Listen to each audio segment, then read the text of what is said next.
Well, hi guys, this is RLC321 here. I do apologise. I recorded the video, but the sound I forgot to change the sound to the USB microphone device, so I'm having to record the audio over the top.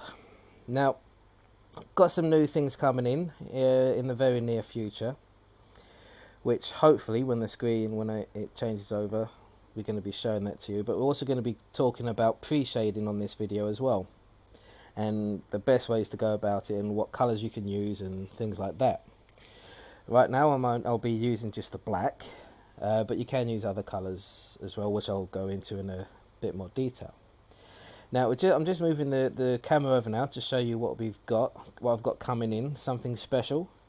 We've got the Red Astray bust, 135 scale, which is in a plastic model kit, which is going to be absolutely awesome. I'm really looking forward to this.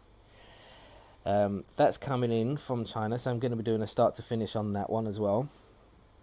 And also, hopefully, if it goes over, there we go. We're having the RX104 high new bust as well, including LED lights, which I've never actually done LED lights in a model kit before, so it's going to be a new experience for me. And a resin start to finish model kit, which is called the Tyrant Sword RX something or other. Resin model kit, again, going to be doing a start to finish. Haven't done a resin model kit in a while. So, after that, once they come in, we are going to now start on our priming. Not our priming, our pre-shading. You can see all the parts have now been primed. They have had about 24 hours to cure, which is what you want with primer. Let it sit for at least 24 hours before you do anything else with it. Makes it nice and hard and solid. I haven't done the inner frame because we don't need to pre-shade the inner frame. We just want to pre-shade the armor parts and the gold parts and the blue parts. Now, as I was saying, I'm going to be using black because I like the high contrast that the black gives when you do the pre-shade. You can use any other colours, you don't have to stick with black. If you're going to do white, you can use a blue to pre-shade over it. You could use, what else can you could for red, as an example. For white, you can use a blue, gives it a nice subtle shade, pre-shade for it. Red, you could use browns, or any type of browns, or even oranges. There's too many different ways that you could do it. But for this example, I'm just going to be using the black. Now here I'm showing you, I've changed my airbrush. I've now changed the setting for the airbrush, so it only pulls back just a little bit on the trigger, so I get just a small amount of paint. I've changed the airflow as well, so I'm on a 15 psi, I believe, and that's what we're going to be using.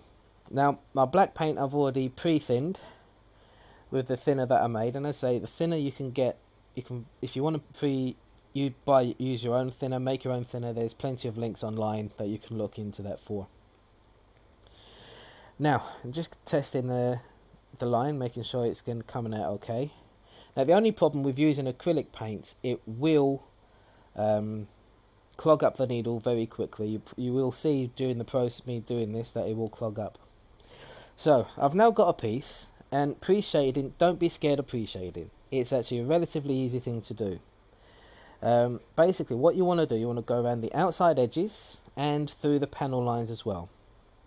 I'm going to be showing you on a few of these pieces here. Actually, I'm going to be showing you all of the pieces. And right now, I'm starting on using just pre-shading, just the outside edges. What's good about the pre-shading is if you make a mistake, it does not matter, because when we go over with our paint, our normal paint, it will cover that altogether, so it's fine.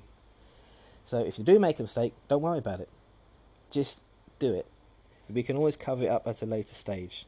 Now I'm also painting on some of these pieces. You will notice I'll be painting some of the inside armour as well, because I don't know what's going to be shown and what's not. I know some of the parts on the shoulder, once you put the gold on, part of the shoulder is going to be showing, and instead of having the white underneath it, I've painted on the inside a fairly dark colour. I'm using like my black here, but I'm just spray painting it very lightly, just so it's different contrast to that, and it will make the gold stand out really well once we're on there. But as you can see, that pre-shading on that piece is done. Very simple, very effective, and once we'd finish with it, it's going to look really good. Well, okay, it looks like I'm trying to get it really close to the screen. Don't know why I'm trying to get it close to the screen. Oh, I know why, just so you can see it. There we go. Now, I'm going to get another piece in a minute. Don't know where I am. Oh, I know where I am. I'm actually behind the camera. Oh, there we go. We're starting on a gold piece now. Now, it looks quite intimidating when you start, but don't worry. We're just going to start on the edges first. As you can see, I'm just pre-shading the outside edges, because you always remember to pre-shade the outside edges as well, otherwise it's going to throw off the whole look and whole effect of pre-shading. And there we go. Now the whole trick is when you are pre-shading, use the minimal amount of paint as you possibly can. Pull back. That's why it's good to have an adjustable needle at the back to adjust your paint flow. If you don't have that, practice on something else where you're just pulling the needle back just a little bit. Keep the pressure low on your compressor, and that way it won't push out too far. Now this here, what I'm doing now, you can't see it, but I'm actually trying to clean the needle because it's dried on a little bit too quick. Again, this is what happens with panel lining, especially with acrylic paints. Not panel lining. I keep saying that. I did say that in the original video. Because I'm using acrylic paints, the paint does tend to dry on the needle very quickly and start clogging up, and it won't come out very well. Now again, I'm just doing the underside of the ridges, and I'm trying to catch both the top and the underneath part of the ridge, just to try and get that pre-shade in. And that, yeah, you can see there, I'm now trying to go over the top of it as well.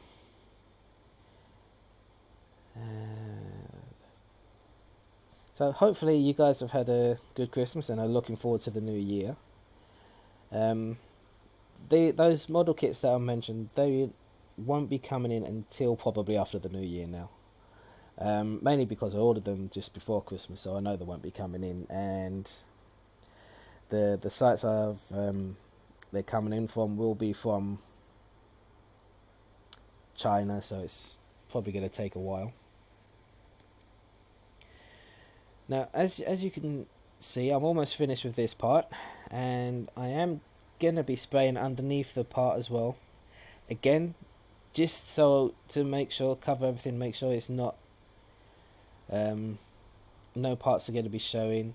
When you pre-shade it, do all of the edges, all of the little lines that are in there, any edges, vertical edges, side edges, etc. As you can see there, I'm doing the vertical edges now, because it will give your model a really nice definition to it and make details and everything stand out.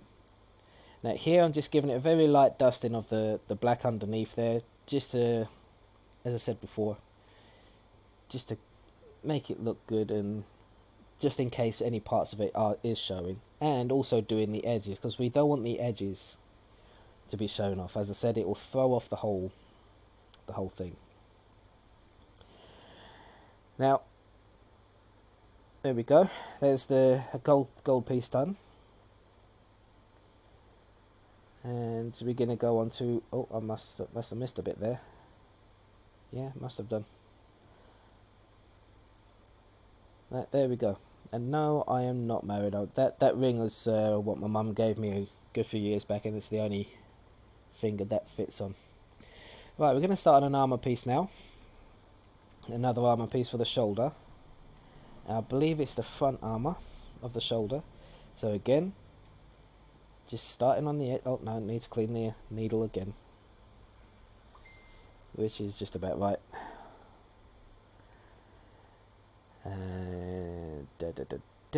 Right, what I'm going to do, I'm going to actually stop the narration from here, because I'm don't want to just repeat myself, so I'm going to have some background music playing from here on out until the end of the video. But basically, this is what you do when you pre-shade. Hope you enjoy the video, and next time hopefully I won't cock it up as much as I did before. Anyway, this is the voiceover, RLC321, saying goodbye, and you will see the rest of the video and just enjoy it. Take care, guys. Bye bye. Okay, just to let you know, hopefully this is recording continuing on the narration. I'm going to stop the narration in a minute, as I said before. Just going to finish off this part. Then I'm going to speed up the video. Just showing you a few little bits and pieces here. Going to speed up the video to get rid of the rest of the parts, because you don't want to hear my voice droning on all this time, and you don't need to. Also, I can't remember what I bloody well said and things like that, and I don't want to just keep repeating myself as I'm doing now. So we're just continuing on doing this bit, getting all the details and everything in there, making sure that it's all looking good, making sure we're getting all the edges, all the panel lines that are in there. And as I said, it doesn't matter if you go over the edge, if you make a mistake, if you do big blobs, doesn't matter, because they're all going to be fixed once we do the proper painting. So just do it. Pre-shading is really easy and really not, I wouldn't say inexpensive as such, but it's really good to do. And again, just painting underneath the inside, just because I think this is going to be shown as well. And from when the text starts, that's going to be where the video is going to be sped up. So I will chat to you later. Take care.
Okay, I'm back. Just finishing up the last piece here, as you can probably see.